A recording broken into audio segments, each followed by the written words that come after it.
My girlfriend said she was pregnant and pressured me to buy a house. She didn't know I'd had a vasectomy last year. I played along. At the baby shower, in front of her entire family, I stood up to make a toast. Then I handed her the doctor's report and congratulated the real father, who was standing right next to her. The day my girlfriend Chloe told me she was pregnant should have been the happiest day of my life. She stood in the middle of our living room, holding one of those little white sticks, tears of joy streaming down her face. She fell into my arms, sobbing about how she couldn't wait to start our family. How this was a dream come true. I held her. I hugged her back. I told her I was happy. I was a very convincing actor, because in that moment my heart wasn't filled with joy. It was a cold, empty void. My mind was a whirlwind of confusion, betrayal, and a single, undeniable biological fact. That baby was not mine. Here's the secret that Chloe didn't know. 18 months ago, long before I ever met her, I had a vasectomy. My previous relationship had ended in a messy, traumatic pregnancy scare, and I had made a firm, private decision that I was not going to bring a child into this world until I was absolutely certain I was with the right person and in a stable, committed partnership. I went through the procedure, and 6 weeks later, I went back for the follow-up tests. The results were conclusive. My sperm count was 0. I was, for all intents and purposes, sterile. I hadn't told Chloe about it. Our relationship, while serious, hadn't yet reached the stage of concrete, logistical family planning. We had talked about wanting kids someday, but it was always in a vague, abstract way. I was planning to tell her, of course. It was a conversation I knew we would have to have when someday started to become soon. But her surprise announcement had ambushed me. She had jumped the gun, and in doing so, she had revealed her entire hand. Her tears of joy dried up remarkably quickly, replaced by a steely, practical focus. "We can't raise a baby in this tiny apartment, Ryan," she said, her voice suddenly all business. "We need a house, a real house, with a yard. For the baby." And there it was. The motive. The past few months she had been obsessed with the idea of buying a house, constantly sending me listings for expensive properties far outside our budget. I had been the voice of reason, telling her we needed to save more, to wait until we were more financially secure. Now, she had a biological trump card to play. The baby was her leverage, the key to unlocking the life of suburban luxuries she felt she deserved. The rage I felt was a cold, quiet thing. This wasn't just a simple act of infidelity. This was a conspiracy. This was a calculated, premeditated attempt to defraud me, to trap me in a mortgage and 18 years of financial responsibility for a child that was not mine. My first instinct was to confront her, to throw the vasectomy report in her face and watch her lies crumble. But where was the justice in that? It would be a messy, private argument. She would create a new lie, a new story to spin. She would claim I was the one who was lying, that I was trying to shirk my responsibilities. No, a betrayal this elaborate deserved a more theatrical conclusion. She wanted to play the part of the glowing, expectant mother. Fine. I would play the part of the doting, supportive father-to-be. I would let her build her stage, decorate her set, and invite her entire audience. And when the curtain finally rose on her big performance, I would be there to rewrite the ending. I started observing. I became a quiet detective in my own life. I knew the baby had to be conceived around 9 weeks ago. I scrolled back through her social media, her calendar. And there it was, a work conference in another city. A conference I now seriously doubted had ever happened. In the photos she had posted from that weekend, one man was a constant presence. Her work bestie, Ben. He was in every picture, his arm a little too close around her, their smiles a little too intimate. I now had his name. Ben. The likely father. That weekend, I told Chloe she was right. We needed to be responsible. We needed to find a house for our new family. The look of triumph on her face was sickening. She spent the entire weekend dragging me to open houses. I smiled, I nodded, I asked intelligent questions about property taxes and school districts. I was the perfect image of a committed future father. She had no idea that I wasn't just looking at houses. I was gathering intelligence, biding my time, and planning the most elaborate, most public, and most satisfying baby shower anyone had ever seen. Update 1. The past 7 months have been the most surreal and disingenuous period of my life. I have become a master of the supportive nod, the encouraging smile, the feigned excitement. I have played the role of the proud, expectant father so convincingly that I think I deserve an award. The house hunt became the central focus of our lives. Chloe was relentless. Every weekend was a marathon of open houses and meetings with realtors. Her parents got involved, of course.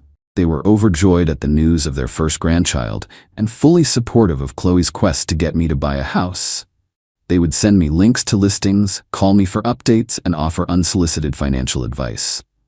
I politely thanked them, all while feeling like a character in a very strange, very slow-moving play. I became an expert at creating believable delays. I was the picture of financial prudence.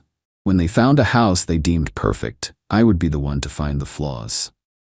The inspection report shows some potential foundation issues, I'd say gravely. It's too much of a risk for the baby. Or, I spoke to the bank, and with the current interest rates, we'd be over-leveraged. We need to be smart about this.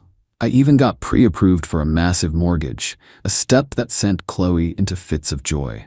It was a simple, reversible process, but to her it was a concrete sign of my commitment. Every move I made was designed to reinforce her belief that her plan was working perfectly. She thought my caution was just my boring, predictable nature. She had no idea it was a calculated strategy to stall for time. Meanwhile, I was watching her, and I was watching Ben, the work bestie. He was around more and more, always under the guise of being a supportive friend. He would come over for dinner. He would help assemble the baby crib, an act of such profound irony it was almost poetic. He would pat me on the back and say things like, "You're a lucky man, Ryan. She's going to be a great mom."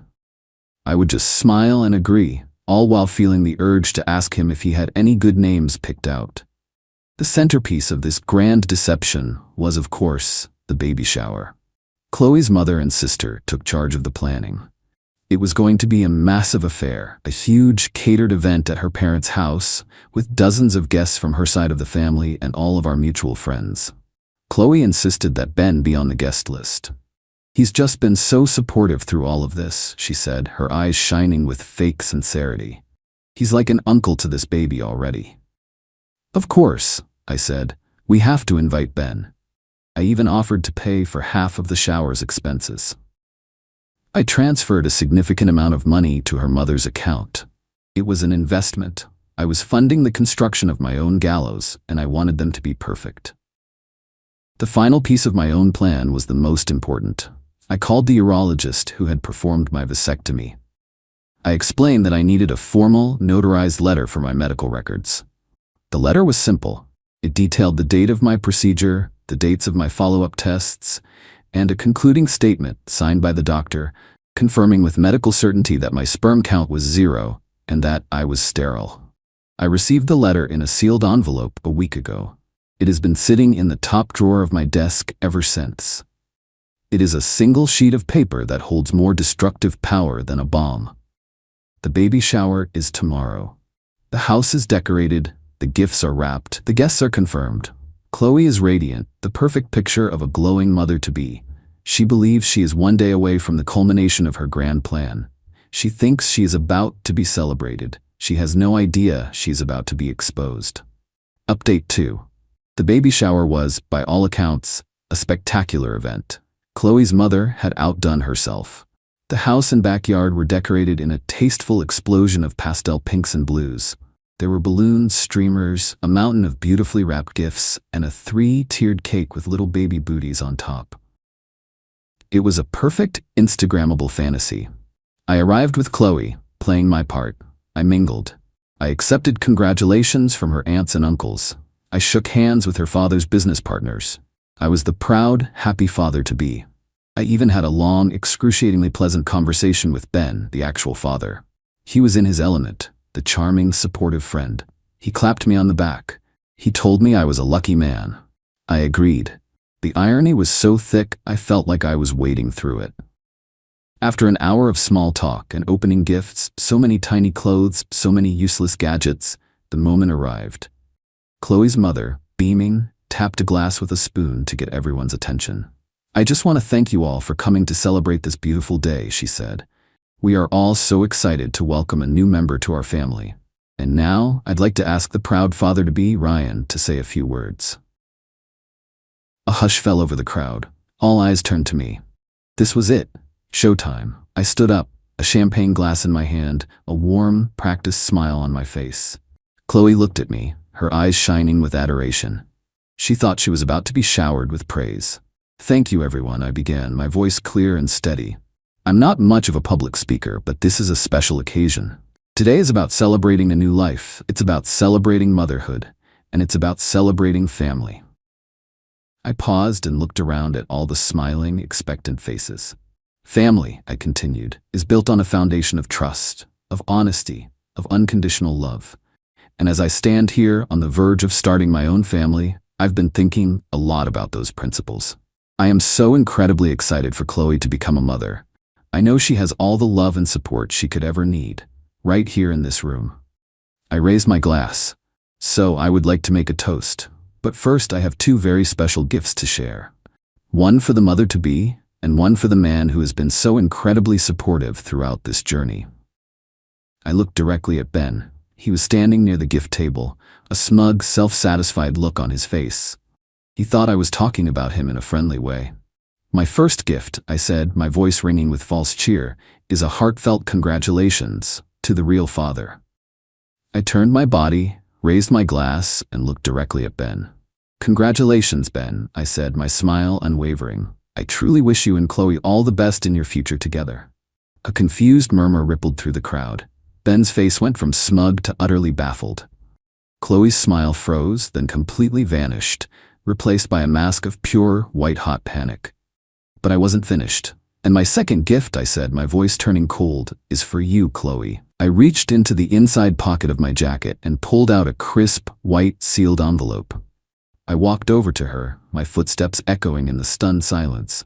She was staring at me, her eyes wide with terror, as if she was just now realizing the ground beneath her was a trapdoor. I handed her the envelope.